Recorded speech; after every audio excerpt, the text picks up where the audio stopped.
तेव्हा मी बोललेलो आहे, आम्ही एकत्र आलोय ते एकत्र राहण्यासाठी। जनता संकटात आहे, खड्ड्यात घाला तुमच्या सौन्या, पण त्यांना पहिले मदत द्या। महाराष्ट्रामध्ये गोमाता आणि बाजूला जाऊन खाता, जे पळवलं ते पितळ होतं, सोनं माझ्याकडेच आहे। जानवा घालाल, शेंडी ठेवाल आणि अदानी नाम समर्पयामी। जमलेल्या माझ्या तमाम हिंदू बांधवांनो, भगिनींनो आणि मातांनो,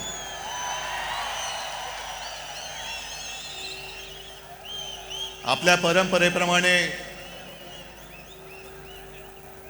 सर्वांना दसऱ्याच्या पहिल्या प्रथम मी शुभेच्छा देतो, विजयादशमीच्या शुभेच्छा। आणि किती वेळा मी बोलायचं की अशी माणसं हेच खरं आयुष्यामधलं सोनं असतं। आणि म्हणूनच अनेक पक्षांचं आपल्या शिवसेना फोडण्याकडे लक्ष आहे। आणि त्यांना असं वाटलं की काही जणांनी त्यांनी पळवलंय, जे पळवलं ते पितळ होतं, सोनं माझ्याकडेच आहे।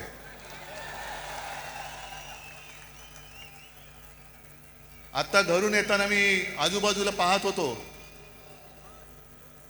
वाघाचं कातडं पांघरलेल्या लांडग्याची गोष्ट आपल्याला माहिती आहे, पण बाळासाहेबांची भगवी शाल पांघरणाऱ्या गाढवाचं चित्र मी आज पहिल्यांदा पाहिलं। गाढवावरती किती शाली टाका, गाढव ते गाढवच। आणि जसा आता संजय राऊत यांनी उल्लेख केला, गाढव जाऊ द्या, त्यांचे त्यांना जोडे लाख लाभोत। जनता पण मारणार एक दिवस, तो दिवस पण काही लांब नाहीये। आज मुद्दामून ही सभा हा मेळावा अनेक जण सांगत होते की कसा घेणार, म्हटलं जसा नेहमी घेतो तसाच घेणार। आणि आजपर्यंत जेवढा जसा मोठा मेळावा झाला त्याहीपेक्षा मोठा मेळावा आज होणार। मला माहिती आहे सगळीकडे चिखल झालेला आहे, याचं कारण कमळाबाई। आता तुम्ही म्हणाल पावसाचा आणि कमळाबाईचा काय संबंध, पण कमळाबाईच्या कारभाराने कमळाबाईंनी स्वतःची कमळं फुलवून घेतलेत, पण जनतेच्या आयुष्याचा चिखल करून टाकलेला आहे। आणि अंबादास, तुम्ही शेतकऱ्यांचा विषय पूर्ण मांडलात। जी हालत शेतकऱ्यांची झाले त्याची थोडीशी चुणूक आपल्याला येईल या पावसात भिजताना आणि चिखलात बसल्यावरती। घरादाराचं संपूर्णपणे चिखल झालेला आहे त्यांच्या। शेतकऱ्याची शेतजमीन तर वाहून गेलीच, पण घरादारामध्ये सुद्धा चिखल घुसलेला आहे। राहायचं कुठे? शेतकरी जो आपल्याला अन्नधान्य देतो, 2 घास देतो, तो शेतकरी आज विचारतोय की आम्ही खायचं काय? ही अशी परिस्थिती यापूर्वी कधी आलेली नव्हती।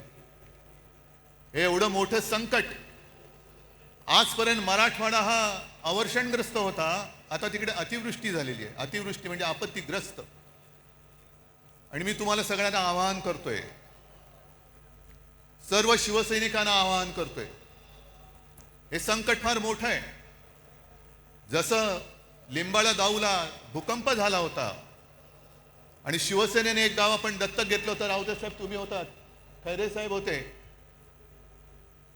आपण अर्थात आपल्याकडे सरकार नाहीये, पण जी काही करता येईल ती फुल ना फुलाची पाकळी ही मराठवाड्याच्या शेतकऱ्यासाठी आणि उद्ध्वस्त झालेल्या नागरिकांसाठी देऊ। अगदी मोठी बाग जरी नाही तरी काही जणांच्या आयुष्यात एखादं फुल जरी आपण फुलवू शकलो तरी मी म्हणेन आपल्या आयुष्याचं सार्थक झालं। हे करायला पाहिजे। कारण आजचे जे मुख्यमंत्री आहेत, मी काल मुद्दामून प्रेस कॉन्फरन्स घेतली, माणसं कशी बदलतात बघा।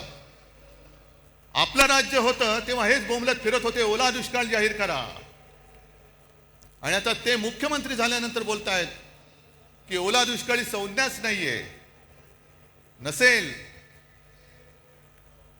पण जनता संकटात आहे, खड्ड्यात घाला तुमच्या संज्ञा, पण त्यांना पहिले मदत द्या। मी कालही बोललोय, आधीही बोललोय, आजही परत बोलतोय की सगळे निकष बाजूला ठेवा आणि ज्यांचं ज्यांचं नुकसान झाले त्या शेतकऱ्यांना हेक्टरी 50,000 रुपये मदत ही केलीच पाहिजे. ज्याप्रमाणे आपलं सरकार होतं तेव्हा मी कोणीही न मागता, कोणताही निकष न लावता शेतकऱ्यांची कर्जमुक्ती केली होती.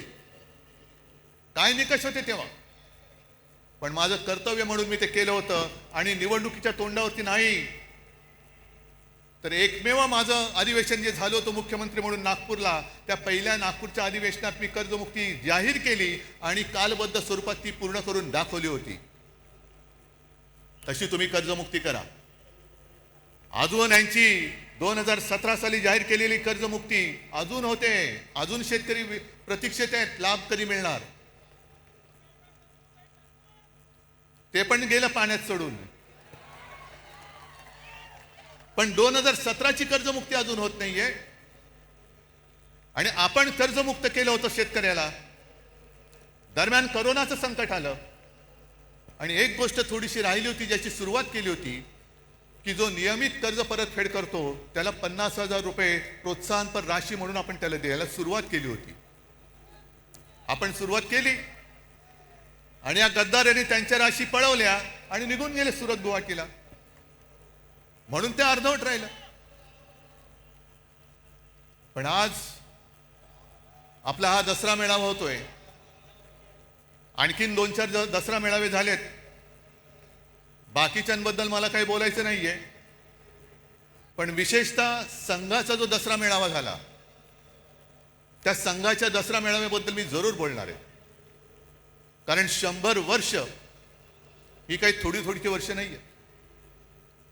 आज काय योगायोग आहे कल्पना नाही मला, पण संघाची 100 वर्ष पूर्ण होत आहेत आणि नेमकी गांधी जयंती आहे. हा काय योगायोग म्हणायचं की काय मला कळत नाही. पण जशी संघाला 100 वर्ष होत आहेत तसेच आज एक ज्येष्ठ स्वातंत्र्य सेनानी म्हणा, समाजसेवक म्हणा, जी पारेख यांचं दुर्दैवी निधन झाले. त्यांना सुद्धा मी आपल्या सर्वांच्या वतीने एक आदरांजली आणि श्रद्धांजली वाहतो. कारण अशी लढणारी माणसं आता कमी होत चाललेली आहे. जो लढेल तो तुरुंगात जाईल, ही अशा पद्धतीने यांची सरकारची वाटचाल सुरू झालेली आहे. जसं तुम्ही सगळ्यांनी बघितलं असाल की या कालच्या अधिवेशनात जनसुरक्षा कायदा आणला गेला. सर्वांनी विरोध केला. आपण केलाच पाहिजे, तो लागू होऊ देता कामा नयेच. मुख्यमंत्र्यांनी आणि त्यांच्या चेलाच्या पाट्याने त्याची मखलाशी केली की हा कायदा असं काही एकट्यासाठी नाही. सगळ्या संघटना जर कोणी अति डावे, कडवे डावे, आम्ही कडवे डावे वगैरे ओळखत नाही, आम्ही देशद्रोही आणि देशप्रेमी या दोनच जणांना ओळखतो. पण तुम्ही नुसतं आम्हाला तोंड देखल्या काहीतरी कारण सांगणार असाल तर उदाहरणासकट सांगतो की कसा गैरवापर होतोय. सोनम वांगचुक एक चांगला देशभक्त, सोनम वांगचुक या माणसाने अतिशय दुर्गम भागात लेह लडाख, जिकडे कडाक्याची थंडी, नुसती कडाक्याची नाही, हाडं मोडतील अशी थंडी असते, त्या थंडीमध्ये आपले जवान नीटनेटके राहावे, त्यांना काहीतरी उबदार एक आडोसा मिळावा म्हणून सोलार टेक्नॉलॉजीवरती त्यांना छावण्या बांधून दिल्या. ती टेक्नॉलॉजी त्यांनी दिली. पाण्याचं दुर्भिक्ष होतं, ते दुर्भिक्ष होऊ नये, पाणी मिळालं पाहिजे म्हणून त्यांनी आईस तुपाची योजना आणली. काल परवापर्यंत जे मोदींची स्तुती करत होते, पण त्यांनी आंदोलन सुरू केलं का? न्याय हक्कासाठी. लेह लडाखला न्याय हक्क मिळालाच पाहिजे. न्याय हक्क ही लोकशाहीतली मूलभूत गरज आहे आणि न्याय हक्कासाठी त्यांनी लढाई करत होते, करतायत. उपोषण चालू ठेवलं होतं पण सरकार ढुंकून बघायला तयार नाही. मग पेटले सगळे. काय त्याला आता जेनजी जसं नेपाळमध्ये पेटले, लेह लडाखमध्ये रस्त्यावरती आले आणि मोदी बाबांनी त्यांना सरळ उचलून रासुकाखाली आत टाकून दिलं. जा, 1 वर्षाचा बाहेर पडणार नाही. हा जनसुरक्षा कायदा, हम करे सो कायदा, तोच आपल्याला तोडून मोडून टाकायचा आहे. तोच तोडून मोडून टाकायचा आणि टाकलाच पाहिजे. कारण मोदींची स्तुती करत होते तोपर्यंत वांगचूक हे देशद्रोही नव्हते. पण त्यांच्यावरती आता आरोप ठेवले की तुम्ही पाकिस्तानमध्ये जाऊन आलात, एका शिष्टमंडळातनं ते पाकिस्तानला गेले होते, म्हणून देशद्रोही म्हणून जर वांगचूक यांना अटक होणार असेल तर नवाज शरीफचा केक गपचूप जाऊन खाऊन येणाऱ्या मोदींना काय म्हणायचं, ह्या सुद्धा प्रश्नाचं उत्तर आम्हाला मिळालं पाहिजे. न्याय हक्क मागणं हा या देशामध्ये देशद्रोह होतोय. आणि म्हणून काही वेळेला असं वाटतं की या सगळ्या कमळाबाईंनी चिखल करून ठेवलाय. जो म्हणतोय ते तुम्हाला आता कळेल. एक एक गोष्टी मी तुम्हाला सांगेन तसं. एक तर भाजप आणि प्रशासन सरकार चालवण्याचा सूत्राम संबंध नाही, दुरान्वयाने सुद्धा संबंध नाहीये. 3 वर्ष मणिपूर जळतंय. आता काल परवाकडे मोदी मणिपूरमध्ये गेले. 3 वर्ष जळते मणिपूर. तिथल्या महिलांची धिंड निघते, धिंडवडे निघतात अब्रूचे. ना मोदी जायला तयार, ना दुसरे व्यापारी जायला तयार. पण एवढं करून मोदी गेले. आम्हाला असं वाटलं की मोदी काहीतरी तोडगा काढतील, ज्यांच्यावरती अत्याचार झाले त्यांना काहीतरी सांत्वन करतील. पण गेल्यानंतर त्यांचं भाषण आलं होतं. हसायचं की रडायचं. मणिपूरमध्ये गेल्यानंतर मोदीजीने भाषण केलं, मणिपूर के नाम में ही मणी है. और ते तिकडे जाऊन कशाला बघायला पाहिजे, आम्हाला इथेही कळतं. म्हणून मराठी सक्तीची पाहिजे. मणिपूरमध्ये जाऊन तुम्हाला मणिपूरमधला मणी दिसला, पण मणिपूरच्या जनतेच्या डोळ्यातलं पाणी नाही दिसलं. तिथली जनता रडते, तिथली जनता आक्रोश करते. आमचे पंतप्रधान तिकडे जाऊन मणिपूर के नाम में ही मणी आहे, कशाला जाता मग तिकडे. ही जी यांची सगळी जी वृत्ती आहे, मला असं वाटतं काही वेळेला विचार केल्यानंतर की भाजप म्हणजे आता अमिबा झालेला आहे. अमिबा म्हणजे तो एक पेशीय प्राणी असतो, काय जीव असतो, तो सगळ्यांना शाळेमध्ये होता. अमिबा वाटेल तसा वेडा वाकडा कसाही पसरतो, जिकडे लागेल तिकडे युती करतो. झालं काम की इकडचा हात काढला तिकडे हात करतो, तिकडचा. पण एक पेशी मीच शरीरात गेलं तर पोट बिघडतं, तसे समाजात घुसले तर शांती नाहीशी होते. म्हणून मी त्यांना अमिबा म्हणतोय, म्हणून अभिमा म्हणतोय. आणि आमचे जे मुख्यमंत्री आहेत, हे मुख्यमंत्री आम्हाला शिकवत आहेत. म्हणून मी बातमी घेऊन आलोय. इंडिया टुडेने सर्वे केलाय, तुमच्यापर्यंत आलाय. इंडिया टुडेने एक सर्वे केला की most popular CM across India. आता गेल्या 2-3 महिन्यातला सर्वे आहे, म्हणून मी त्याचं कागदच घेऊन आलेलो आहे. आपल्या वेळेला पहिल्या 5 मध्ये महाराष्ट्राचा मुख्यमंत्री येत होता. माझं कर्तृत्व नव्हतं, हे तुमचं सहाय्य होतं. महाराष्ट्राच्या जनतेचं कौतुक होतं, ते माझं नव्हतं. पण आज जो हा सर्वे झालेला आहे, आलेला आहे, त्याच्यामध्ये सगळ्यात पॉप्युलर उत्तर प्रदेशचे मुख्यमंत्री योगी, नंबर 1, 2 ममता, 3 चंद्रबाबू, 4 नितीश कुमार, त्याच्यानंतर स्टॅलिन, नंतर काय ते पिनारवी विजयन, मग रेवंत रेड्डी, मोहन यादव, हेमंता विश्वकर्मा शर्मा आणि 10व्या ह्याच्यावरती आमचे मुख्यमंत्री देवेंद्र फडणवीस. नशीब 10वे नाही तर फडणवीस म्हणून 20वे आले असते. अहो येणार कसे, सगळी बजवतपुरी करून आहे. काय केलं काय तुम्ही आजपर्यंत. आज सुद्धा बातमी आली की कुठल्या एका अधिकाऱ्याच्या ऑफिसमध्ये धाड टाकली, अधिकाऱ्याला पकडला रंगेहात. वसई विरारच्या महापालिकेच्या आयुक्ताला पकडलं होतं. अधिकारी पकडले जात आहेत, पण मंत्री राजरोस बॅगा उघड्या टाकून खोलीमध्ये बिनधास्त बसलेले आहेत. त्यांना यांना हात लावायची हिंमत होत नाहीये. मंत्र्यांच्या नावाने दारूचे परवाने दिले जात आहेत. आईच्या नावाने, पत्नीच्या नावाने डान्स बार काढले जात आहेत. पुरावे सादर केले, विधिमंडळात सादर केले, तरी सुद्धा देवेंद्र फडणवीस त्या मंत्र्यांना समज देऊन सोडून देत आहेत. हे बरं नाही, पुढच्या वेळेला पुरावा दिसता कामा नये.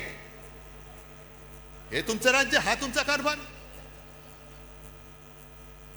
आणि म्हणून मला RSS मोहन भागवत यांना विचारायचे काही प्रश्न. हे मी प्रश्न लिहून आणलेले, पण आता याचे कागद ओले झालेत आहेत तरी, कारण आता निवडणुका येत आहेत. मुंबई महापालिकेची निवडणूक आहे. निवडणूक तुम्ही लावाच, जनता वाटच बघते. आज येताना सुद्धा मुंबईच्या रस्त्याची झालेली चाळण हे सगळेजण बघतायत, अख्खी मुंबई भोगते. जरा कुठे पाऊस झाल्यानंतर तुंबणारी मुंबई, तुम्ही ते मेट्रो आणि मोनो चालू ठेवण्याच्या ऐवजी मुंबईमध्ये आता बोट सेवा सुरू करा. मेट्रोचं स्टेशन तुंबतंय, मोनोरेल लटकते, खड्डे पडतायत, ट्रॅफिक वाढतोय, आणि हे आपले महापालिकेत भाजपचा महापौर झालाच पाहिजे म्हणून बोंबलून हे पुन्हा दिल्लीला जातात अमित शहा. आणि मग जसजशा निवडणुका जवळ येत आहेत तसतसे आता भाजपवाले, त्यांना दुसरा उद्योग नाही, हे पुन्हा हिंदू मुस्लिम करायला लागलेले आहेत. असतील इकडे सुद्धा मुसलमान आले असतील, येऊ द्यात. कारण शिवसेना प्रमुखांनी सांगितलेले आहे, या देशामध्ये धर्म कोणताही असू शकतो. आम्ही हिंदू आहोत, कोणी मुसलमान आहेत, कोणी ख्रिश्चन आहेत. धर्म कोणाचा कोणताही असला तरी राष्ट्र धर्म हा एकच असला पाहिजे, तो म्हणजे आपला हिंदुस्थान.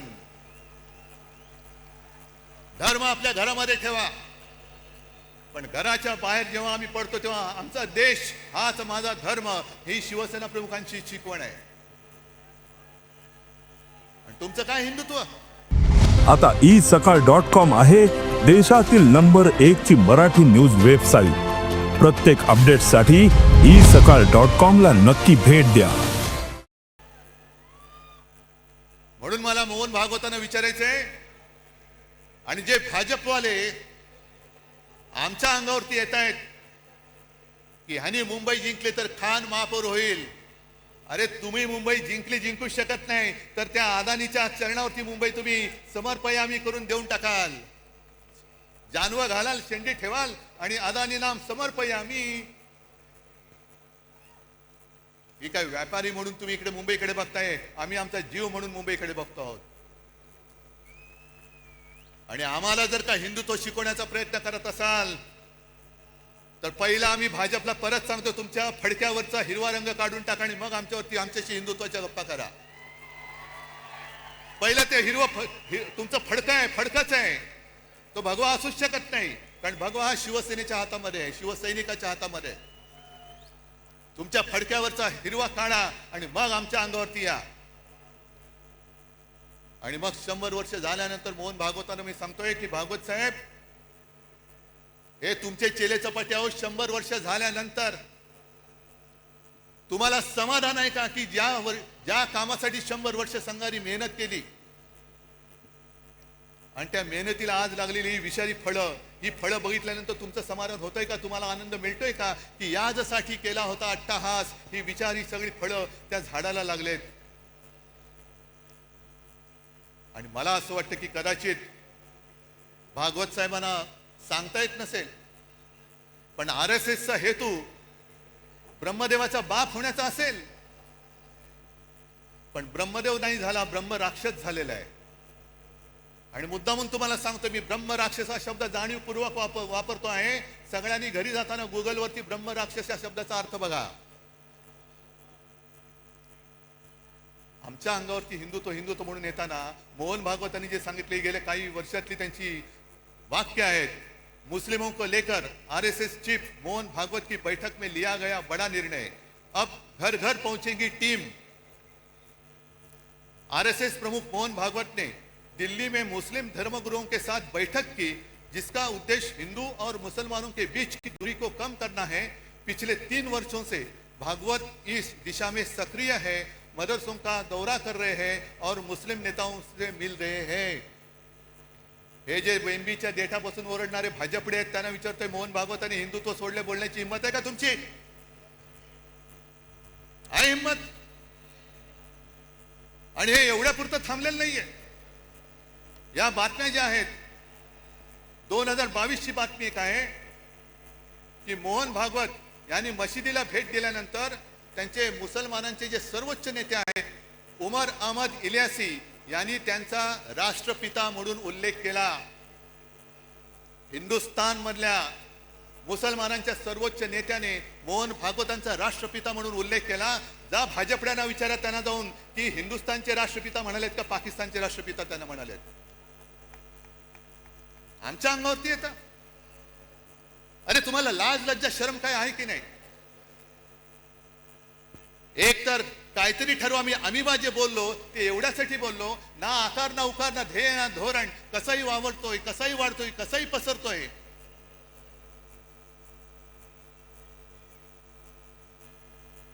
आणि जरा थांबा, मला बोलू द्या नाही तर इकडून भाषण करा. हे एवढ्या पुरतं थांबत नाहीये. मोहन भागवत बोललेले आहेत की या देशामध्ये राहतो तो प्रत्येक जण हिंदू आहे. मग हे तुमचे जे चेले चपाटे करतायत हिंदू मुस्लिम, आम्ही जे सांगतोय परत मी त्याच्यावर ठाम आहे की हा देश जो स्वतःचा मानतो तो आमचा आहे. त्या सोफिया कुरेशी ज्यांना हे भाजपमध्ये पाकिस्तानांची आणि अतिरेक्यांची बहीण बोलले होते, ती सोफिया कुरेशी आमची सगळ्यांची बहीण आहे. हे आमचं हिंदुत्व आहे. पण काहीतरी एक दिशा ठरवा, काहीतरी एक कुठे जायचं ते ठरवा. कारण एका बाजूला तुम्ही सोफिया कुरेशीला पाकिस्तानांची बहीण म्हणताय, अतिरेक्यांची बहीण म्हणताय. दुसऱ्या बाजूला बिल्किश बानोवरती अत्याचार करणाऱ्यांची तुम्ही स्वागत करून मिरवणूक काढताय. आणि त्याच वेळेला मोदी सांगतायत की मुस्लिम महिलांकडनं रक्षाबंधन करून घ्या. एका बाजूला बटेंगे तो कटेंगे म्हणायचं आणि दुसऱ्या बाजूला मोदी सांगतात की लहानपणी त्यांच्या आजूबाजूला मुस्लिम लोकांची सगळी वस्ती होती, त्यांच्या घरी ईदच्या वेळेला जेवण सुद्धा मुस्लिम घरातून यायचं. काय नेमकं तुम्ही देशप्रेमी तरी आहात का? नक्की तुम्ही हिंदू तरी आहात का? जा स्वतःच तपासून घ्या. हिंदू म्हणून काय असतं ते आहे की नाही नीट बघून या. आणि देशप्रेम तुम्ही आम्हाला शिकवताय. काल परवाकडे झालेली जी क्रिकेट मॅच एशिया कप, तो जिंकल्यानंतर जो माणूस क्रिकेटची तुलना युद्धाबरोबर करतो तो माणूस बेशरम आहे. क्रिकेट आणि पाकिस्तान बरोबर कशाला थोतांड केली तुम्ही? ऑपरेशन सिंदूर तुम्हीच आम्हाला सांगितलं ना की पेहलगाम मध्ये धर्म बघून, धर्म विचारून गोळ्या घातल्या. हिंदू आहे घाल गोळी, हिंदू आहे घाल गोळी. एक तर तुमचं सरकार तिकडे 10 वर्ष बसले, तुमच्या देशामध्ये हिंदू सुरक्षित नाहीये. या देशामध्ये हिंदू धर्म विचारून गोळ्या घालणाऱ्या अतिरेक्यांच्या देशाबरोबर तुम्ही क्रिकेट खेळता. म्हणजे बाप देशप्रेमाचं नाटक करतो, ढोंग करतो आणि पोरगा क्रिकेट खेळतो. ही तुमची घराणेशाही. एका बाजूला तुमची नाचलेली कुजलेली सडकी ढोंगी घराणेशाही आणि दुसऱ्या बाजूला आमच्या ठाकरेंची घराण्याची परंपरा, ठाकरेंची घराणेशाही, ज्याचा मला अभिमान आहे. कशाला घराणेशाही बद्दल बोलता? आणि म्हणूनच तुम्ही किती जरी प्रयत्न केले तरी ही तुफान गर्दी, पाऊस पडतोय. आम्ही खुर्च्या बुडाखाली घेऊन बसणारी माणसं नाहीयेत. इकडे तर बघा खुर्ची असली काय नसली काय, खुर्ची आम्ही घेतो डोक्यावरती.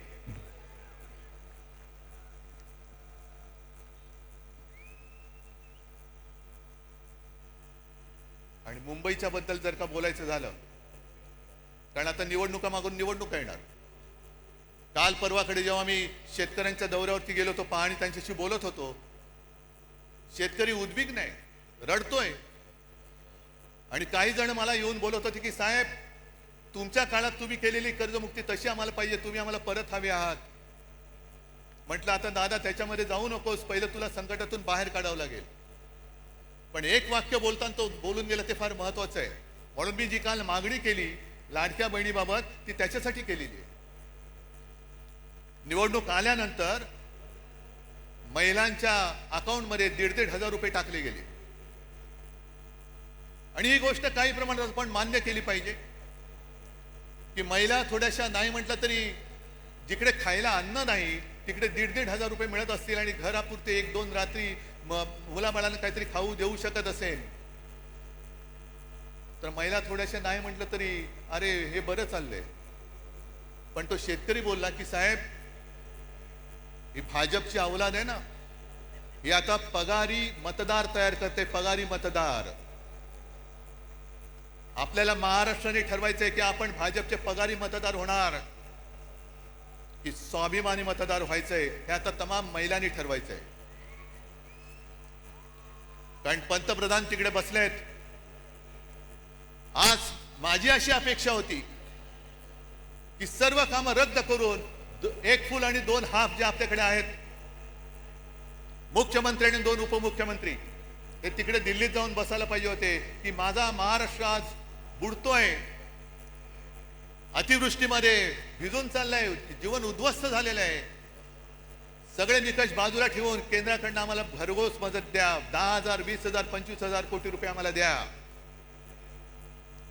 पण पंतप्रधानांना प्रस्ताव पाहिजे. देवेंद्र फडणवीसांचा अभ्यास सुरू आहे. अभ्यास होईपर्यंत त्यांना माहिती आहे की लोक विसरून जातात. जरा थोडंसं काहीतरी हातावर टिकवलं की निवडणुका आपण पार पाडू, मग काय बसले बोंबलत. बिहारमध्ये निवडणुकांच्या तोंडावरती पंतप्रधान तिथल्या महिलांच्या अकाउंटमध्ये 10,000 रुपये त्यांनी टाकलेत. जवळपास किती? 10,000 कोटी रुपये. 10,000 कोटी काय प्रस्ताव आला होता बिहारमधून? तिकडे निवडणुका असल्यानंतर प्रस्तावाची गरज नाही.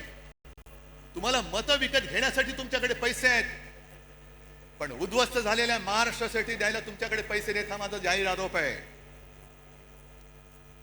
गेल्या निवडणुकीत सुद्धा मोदी तिकडे गेले होते आणि लिलाव केला. बिहार के लिए मैं पैकेज देना चाहता हूं, कितना दे दूं? 50,000 दे दूं कि 70,000? 70,000 दे दूं कि 90,000? आणि करत करत करत 1.25 लाख कोटी रुपये त्यांनी तिकडे जाहीर करून टाकले होते. 1.25 लाख कोटी मिळाले की नाही मिळाले बिहारच्या जनतेला माहिती. म्हणजे तुमच्याकडे पैसे आहेत, पण तुम्हाला महाराष्ट्राला, तुम्ही महाराष्ट्रावरती अन्याय करताय. अन्याय तुमच्या मनामध्ये आहे. महाराष्ट्रावरती सूड घ्यायचंय तुम्हाला. हे जे राजकारण चाललेलं आहे, म्हणून मी जे काय म्हटलं की भाजप आणि सरकार यांचा सुतराम संबंध नाहीये. सुतराम संबंध नाहीये. याला प्रत्येक गोष्टीमध्ये महोत्सव साजरे करायचे. बचत महोत्सव, बचतोत्सव. जीएसटी कमी केला, लावला कोणी होता? नेहरूने लावला होता. लावला होता का जीएसटी? मग गेले 8 वर्ष तुम्ही लुटलात संपूर्ण देशाला. 125 लाख कोटी रुपये तुम्ही तिकडे खिशात घालून बसलात. म्हणजे मला तो राजेश खन्नाचा पिक्चर आठवला. कुठला तो आज का एमएलए का काहीतरी पिक्चर आहे. त्याच्याकडे काही हॉटेलवाले येतात आणि सांगतात की अमुक एका पदार्थाची किंमत वाढवायची. ते सगळे म्हणतात अहो किंमत वाढवली तर लोक बोंबलतील. तुले कितना चाहते हो? नहीं दुगना करना चाहता हूं. नहीं ठीक है आप तिगना कर दो, तिप्पट करा. सगळे आजूबाजू सांगतात तो तिप्पट काय लोक रस्त्यावरती उतरतील. आपण राजेश खन्ना मुख्यमंत्री असतो सांगू उतर नाही दो. लोग रस्ते पे उतरेंगे, आंदोलन करेंगे, तोडफोड होईल. मग लोक माझ्याकडे येतील. मग मी हॉटेलवाल्यांना बोलवीन आणि त्यांना सांगेन तिप्पट नाही तुम्ही दुप्पट करा. त्यांचंही काम झालं आणि आपलंही काम झालं. या पद्धतीने तुम्ही सरकार चालवताय. आणि मुंबई महापालिकेची निवडणूक जी मी बोलत होतो ती होऊनच द्या. मुंबई महापालिका सुद्धा यांनी कशी गहाण टाकलेली आहे. एक तर तुमचा ज्याच्याशी संबंध नाही ती सगळी कामं स्वतःकडे, स्वतःवरती त्याचं श्रेय घेत आहे. बीडीडी चाळ आम्ही केली. कुठे केली? बीडीडी चाळीचं भूमिपूजन मी केलं होतं. सोबत शरद पवार होते आणि आदित्यनी तिथे आणि त्याच्याबरोबर जितेंद्र आव्हाडांनी मेहनत केलेली आहे. मुंबईचा कोस्टल रोड आम्ही केला. अरे लोक माहिती आहे ना लोकांना स्वप्न कोणाचं आणि पूर्ण कोणी केलं. आणि आज सुरतानी एक गोष्ट केली, जी गोष्ट आदित्य इतके वर्ष बोलत होता की मुंबई हे न झोपणारं शहर आहे. दिवसा ज्या ऑफिसमध्ये जातात त्यांना दिवसा जेवणाची आणि खाण्याची, पिण्याची म्हणजे पाणी पिण्याची नाही सोय असते, तर रात्री काम करणाऱ्यांना ती का असू नये? तेव्हा भाजपवाल्यांनी जो काय नंगा नाच केला होता, संस्कृती, नाईट लाईफ. नाईट लाईफ म्हणजे तुम्ही मकावला जाऊन नाईट लाईफ वाले, तसं नाईट लाईफ नाही. कळलं ना? हा, हे मकावला जाऊन यांचं नाईट लाईफ फुलणार आणि आम्हाला इकडे शिकवणार साधन सुचिता. आज जे आपण बोलत होतो तेच त्यांनी केले. रात्री सुद्धा आम्ही पब आणि बारची मागणी करतच नव्हतो. उलटा आमचं म्हणणं आहे बार रद्दच करा. जे तुमचे मंत्री चालवत आहेत त्यांना पहिल्या मंत्रिमंडळातून काढा, ही आमची मागणी आहे. पण सगळं श्रेय आपल्याकडे घ्यायचं आणि दुसरं तुमच्याकडे द्यायची. मुंबई महापालिका सुद्धा आज जवळपास 2.25 लाख कोटीच्या तुटीमध्ये आणि खड्ड्यामध्ये टाकलेली आहे. सहन करायचं आपण, बघत बसायचं आपण. आणि निवडणूक घेऊ शकतील असं मला वाटत नाही, कारण लोकप्रतिनिधी ज्या दिवशी सभागृहात जातील त्या दिवशी आम्ही यांनी 3 वर्षात खाल्लेली सगळी मुंबईची तिजोरी ही जनतेसमोर येईल. आम्ही आणणार व्हाईट पेपर, पहिला काढणार, त्याच्यावरती व्हाईट पेपर काढणार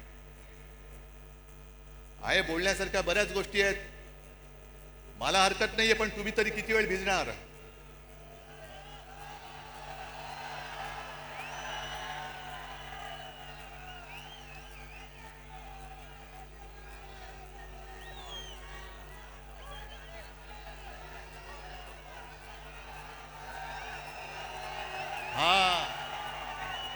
हा सैनिक, हा शिवसैनिक, हा खरा शिवसैनिक. नाही राहू द्या, तुम्ही कितीही जल्लोषात असला तरी मला थोडं भान ठेवून बोलायला पाहिजे. मग काही जणांची अपेक्षा आहे की उद्धव ठाकरे पुढचा कार्यक्रम काय देणार. आणि आता कोण बोललं रे, उद्धव ठाकरे आणि राज ठाकरे एकत्र येणार का? अरे मग 5 जुलैला काय केलं होतं आम्ही? आणि तेव्हा मी बोललेलो आहे, आम्ही एकत्र आलोय ते एकत्र राहण्यासाठी. जिथे माझ्या मातृभाषेचा घात होत असेल तिथे मी मराठी माणसामध्ये फूट पडू देणार नाही. आणि मराठीवरती हिंदीची सक्ती मी आज जाहीरपणाने परत सांगतोय. आमचा हिंदीला विरोध नाही, पण आमच्यावरती सक्ती करायची नाही, हे सुद्धा तेवढंच महत्वाचं आहे. जी भाषावर प्रांतरचना झाली त्या प्रांतरचनेप्रमाणे प्रत्येक भाषेला एक एक प्रांत मिळाला.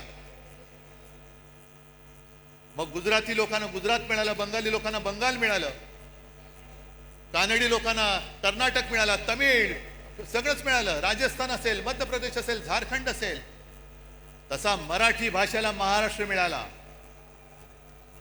भाषावर प्रांतरचना झाल्यानंतर प्रत्येक राज्याला राज्याचं सरकार मिळालं, राज्याची राजधानी मिळाली. पण महाराष्ट्राला महाराष्ट्राची राजधानी मिळाली नव्हती. ती मुंबई, मराठी माणसांनी रक्त सांडून मिळवलेली मुंबई, ही जर का या व्यापाऱ्यांच्या खिशात जात असेल तर खिसा फाडून आम्ही मुंबई राखल्याशिवाय राहणार नाही. त्याच्यामुळे या ज्या काही कंड्या पिकवल्या जात आहेत, दसरा मेळाव्यात राज ठाकरे येणार का, उद्धव ठाकरे जाणार का, त्या सगळ्या मराठी द्वेष्ट्यांना सांगतोय की तुम्ही आमच्या मराठीला हात लावून बघा, हिंमत असेल तर हात लावून बघा, हात जागेवर ठेवणार नाही. आमचं कोणाशी भांडण नाहीये. काय किती आतापर्यंत मारामाऱ्या झाल्या, आमच्या अंगावरती येऊ नका. जे शिवसेना प्रमुखांनी शिकवलंय, एक तर कोणाच्या अंगावर जायचं नाही, पण कोणी अंगावर हात उचलला तर तो हात जागेवर ठेवायचा नाही. आणि तीच शिकवण घेऊन आम्ही पुढे चाललेलो आहोत. आम्हाला कोणाचं उणं दोणं काढायचं नाहीये. पण विशेषतः मी 2 महत्वाच्या गोष्टी ज्या तुम्हाला सांगितल्या, एक म्हणजे भारतीय जनता पक्षाला मी आज इशारा देतोय की हिंदुत्वावरनं आमच्या अंगावरती येऊ नका. तुमच्या सगळ्या टोप्या घातलेले फोटो मी त्याचं प्रदर्शन लावल्याशिवाय राहणार नाही. एक काहीतरी मोदीजींना विचारा, मोहन भागवतजींना विचारा की हे तुम्ही करताय हे या दिशेने जायचे काय, थोतांड आहे. आणि आम्हाला प्रश्न विचारण्याच्या आधी तुम्ही तुमच्या नेत्यांना प्रश्न विचारा की ती पटेंगे तो कटेंगे कधी करायचं आणि राखी कधी बांधायची. एका राज्यामध्ये गोवंश हत्या बंदी, म्हणजे मी पूर्वी बोललोय, याच दसरा मेळाव्यात बोललेलो आहे की महाराष्ट्रामध्ये गोमाता आणि बाजूला जाऊन खाता, हे तुमचं हिंदुत्व. आणि 2-3 वर्षापूर्वी त्या उत्तरेमधल्याच राज्यामध्ये तो आर्यन मिश्रा नावाचा एक पोरगा 22-23 वर्षाचा पोरगा मित्रांबरोबर चालला होता रात्री, त्याचा पाठलाग करून त्या बोगस तथाकथित गोरक्षकांनी त्याला भर रस्त्यात गोळ्या घालून मारला. त्याने शिक्षा झाली की नाही कोणालाच माहिती नाहीये. पण तुम्ही माणसं मारताय संशयावरनं. गोमांसाची तस्करी करतोय म्हणून तिकडे मारायचं आणि इकडे गोमांस जाऊन खायचं, ही कुठली पद्धत आहे तुमची?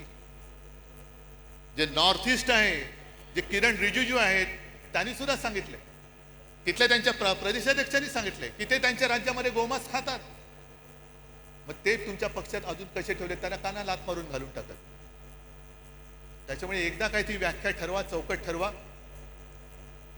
पण तुम्ही हिंदुत्वाचं ढोंग आणि देशभक्तीचं सोंग हे आता सोडा. मी भाजपला प्रेमाने सांगतोय, प्रत्येक वेळेला काय आग पाखड करण्याची गरज आहे अशातला भाग नाही. एक तर नशिबाने तुम्हाला संधी मिळालेली आहे, त्या संधीचं सोनं करा. हा आता सगळा चिखल केला ना, तो चिखल करू नका. कारण ही संधी फार मोठी आहे, ही कोणाला मिळत नाही अशी संधी. आणि त्यावेळेला म्हणजे जनता पार्टीच्या वेळेला शिवसेना प्रमुखांनी काढलेले कार्टून मला आठवते. कारण इंदिरा गांधींनी आणीबाणी लादली होती, अनेक जण तुरुंगात गेले होते. काही जणांनी तुरुंगात जाऊन इंदिरा गांधींनी पत्र सुद्धा लिहिली होती की आता आम्ही तसं करणार नाही, आमची पूर्ण संघटना की तुम्ही म्हणाल तसं आम्ही देशसेवेला वाहून टाकू. हे कोण म्हणाले? जर का सिनियर लोकांना विचारलं, ते पुस्तक आहे माझ्याकडे, ते पत्र पण आहे माझ्याकडे. आणि त्याच्यानंतरच्या निवडणुकीमध्ये देशाने इंदिराजींचा पराभव केला होता. आम्हाला हुकुमशाही नकोय, लोकशाही पाहिजे, जनता पक्ष पाहिजे. मग जयप्रकाश नारायण यांनी पुढाकार घेऊन सगळ्यांना एकत्र केलं होतं. मोरारजी देसाई गुजरातमध्येच जन्मलेले, त्यांना पंतप्रधान केलं आणि 2.5 वर्षात सरकार कोसळलं. तेव्हा बाळासाहेबांनी त्या सुमारास एक कार्टून काढले, त्या फटकारे पुस्तकात आहे. मोरारजी देसाई असे एक उतार दाखवले आहे आणि एक महिला, तिच्यावर लिहिले लोकशाही आणि वरती लिहिले परतीचा प्रवास. कारण ती लोकशाही तिला धरून तेव्हाचे पंतप्रधान मोरारजी देसाई तिला अंधाऱ्या खाईमध्ये घेऊन चालले, लोकशाहीला खाईत घेऊन चाललेले. आणि तेच आहे, व्हायचे तेच झाले. हेकड वृत्तीमुळे जे घडायचे नव्हते तेच परत घडले. मोरारजी पुन्हा लोकशाहीला अंधाऱ्या खाईत घेऊन चालले. तेच चित्र आज मला दिसायला लागलेलं आहे. आणि त्या सगळ्या अंधाऱ्या खाईमध्ये जायचं नसेल तर आपल्या शिवसेनेची मशाल घेऊनच आपल्याला पुढे जावं लागेल. प्रश्न विचारावेच लागतील. जसं मोदींनी 2014 साली केलं होतं चाय पे चर्चा, पहिली तिथूनच सुरू करा. 14 साली चहाची किंमत काय होती आणि आज चहाची किंमत काय, पहिली सुरुवात तिथूनच करा. चाय पे चर्चा. दूध टाकल्यानंतर जीएसटी वाढतोय, साखर टाकल्यानंतर वाढतोय, पाणी काढलं की कमी होतोय, इथून सुरू करा. आणि प्रत्येक टपरीवरती बसून भ्रष्टाचार पे चर्चा सुरू करा. भ्रष्टाचार, यांनी केलेला भ्रष्टाचार. आणि आज महाराष्ट्र सरकारला मी इशारा देतोय की शेतकऱ्याची कर्जमुक्ती लवकर करा. शेतकऱ्याला 50,000 रुपये हेक्टरी लवकर जाहीर करा, नाहीतर मराठवाड्यामध्ये आम्ही रस्त्यावरती उतरल्याशिवाय राहणार नाही. राज्यभर आम्ही आंदोलन करू. मराठवाड्यामध्ये आम्ही सुद्धा लवकरात लवकर एक, जर यांनी जाहीर नाही केलं तर मोठा मोर्चा आपण खैरेसाहेब अंबादास मोर्चा लावायचा. कसे देत नाही, शेतकऱ्याचा हक्क आहे. आणि आंदोलन झालं पाहिजे. जिथे जिथे अन्याय दिसेल त्या अन्यायावरती वार करणं. आणि मी तर म्हणेन कार्यक्रम काय, ह्या ज्या काही तुम्हाला मी थोडक्यात गोष्टी सांगितल्या की देशात जे अंधभक्त झालेले आहेत त्या अंधभक्तांच्या डोळ्यावरची पट्टी काढणं आणि देशभक्ती खरी काय आहे, हिंदुत्व खरं काय आहे हे दाखवून देणं, हाच एक आपल्या याच्या पुढे कार्यक्रम. आज तुम्ही सगळेजण इकडे आलात, लांबून आलेला आहात, बाहेर गावातून आलेला आहात. सांभाळून जा, सुखरूप जा. आणि हातामधला भगवा, हा भगवा हाच पाहिजे. याच्यावरती निशाणी, आपली निशाणीचं चिन्ह दुसरं ठेवा, पण भगवा हा शिवरायाचा भगवा. हा भगवा डौलाने फडकत लोकांना वाटलं पाहिजे, अरे माझा रक्षण करता हा बाळासाहेबांचा शिवसैनिक आहे. भगवी शाल पांघरलेला गाढव होऊ शकत नाही, कदापि होऊ शकत नाही. बस सगळ्यांना धन्यवाद देतो.